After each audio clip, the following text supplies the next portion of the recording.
Toujours concernant les élections américaines, nous avons le plaisir d'accueillir au bout du fil Dr Moustapha Tammam. Vous êtes expert en économie. Bonsoir. Bonsoir à vous. Je vais commencer par une question économique. C'est concernant la période où le mandat de Trump, la dernière, il s'agissait de difficultés économiques pour le monde. C'est imposer des taxes sur les importations chinoises, européennes, imposer des lois ou bien des procédures économiques contre les pays du Golfe. Est-ce qu'on s'attend à un changement dans ce sens si il sera élu? Je vais vous donner un point très important, que la stratégie de l'Amérique ne change pas avec le changement des présidents. La stratégie est stable. Mais ce qui change sont les techniques. Peut-être, comme vous avez dit maintenant, on peut, dans le domaine de l'économie, peut-être on a des changements dans beaucoup de variétés. Mais ça ne change pas la stratégie. Je vais vous donner un autre exemple. La stratégie de l'Amérique, c'est qu'elle aide, donne beaucoup des aides et du support pour Israël. Ça n'a pas changé avec le changement des présidents. Ça, c'est très important. De l'autre côté, peut-être les techniques seront différentes de Trump au Kamala. Chacun a une technique différente dans beaucoup d'aspects. Et ça, c'est très important. Et on va voir les résultats, peut-être, du changement des techniques que le président le prochain président va prendre. On va voir les effets sur peut-être sur l'économie, sur la science politique, sur beaucoup peut-être des aspects.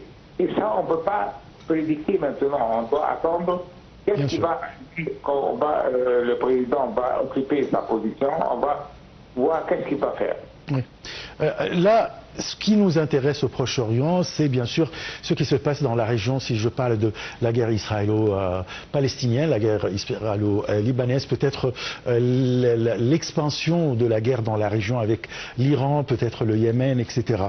Alors, est-ce que, à votre avis, il y a un changement de politique, c'est-à-dire les républicains et les démocrates, ils ont de différentes politiques extérieures ou bien c'est la même? Non, on a des techniques différentes, certainement. Ça, c'est... moi, je suis sûr de ça. Mais la stratégie, c'est que, comme je l'ai dit au début, que l'Amérique va donner beaucoup de support pour Israël. Ça, c'est une stratégie générale pour tous les présidents qui vont occuper la position du président des États-Unis. De l'autre côté aussi, moi je pense que le nouveau président va avoir une stratégie pour peut-être pas éliminer, pour avoir une solution pour stabiliser le Moyen-Orient, parce que ça c'est très important pour les États-Unis, parce que les États-Unis, on a beaucoup peut-être des relations avec les pays au Moyen-Orient, mais on ne veut pas détruire ça. Ça, c'est très important. Donc, peut-être les techniques vont changer. On va avoir une autre technique, peut-être, qui va nous donner peut-être des résultats plus positifs, qui peut peut-être arrêter cette guerre-là et avoir une solution pour ce problème-là. Je vous remercie beaucoup, monsieur docteur Moustapha Tammam. Je rappelle que vous êtes expert en économie. Vous avez parlé bien sûr des élections américaines et comme madame Farida Choubachi vient de dire qu'il n'y a pas de différence dans les politiques extérieures, mais il faut attendre quand même les résultats pour voir ce que l'administration américaine va faire dans le Proche-Orient.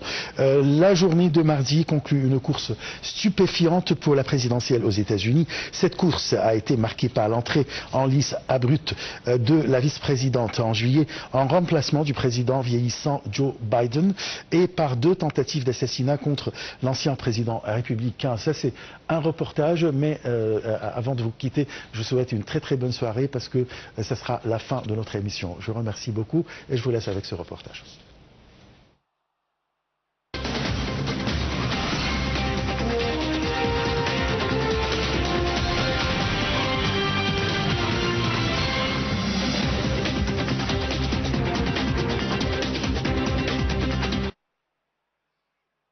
Pour essayer de convaincre en seulement 3 mois de campagne, Kamala Harris a misé sur un message de protection de la démocratie et du droit à l'avortement destiné aux femmes comme aux républicains modérés.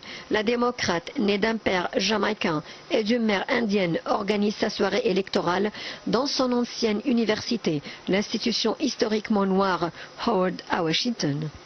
Donald Trump sera à Palm Beach, en Floride, son état de résidence. Le milliardaire a rejoué dans cette campagne la même partition qu'en 2016 et 2020, se présentant comme un candidat anti-système et proche du peuple, seul capable de sauver un pays ravagé, selon lui, par les migrants et une inflation galopante. Cette journée de mardi conclut une course stupéfiante, marquée par l'entrée en lice abrupte de la vice-présidente en juillet, en remplaçant du président vieillissant Joe Biden, et par 2 tentatives d'assassinat contre l'ancien président républicain, 4 fois inculpé au pénal. Les 2 camps ont d'ores et déjà engagé des dizaines d'actions en justice, tandis que 2 Américains sur 3 redoutent une éruption de violence après le scrutin. Certains bureaux de vote se sont mués en forteresse, surveillés par drones et avec des tireurs d'élite sur les toits. Des fonctionnaires électoraux ont aussi suivi les formations pour apprendre à se barricader dans une pièce ou à utiliser une lance à incendie pour repousser d'éventuels intrus. Dans la capitale fédérale Washington, les barrières métalliques entourent la Maison-Blanche, le Capitole et d'autres sites sensibles. Une quantité impressionnante de magasins du centre-ville ont couvert leurs vitrines de planches de bois.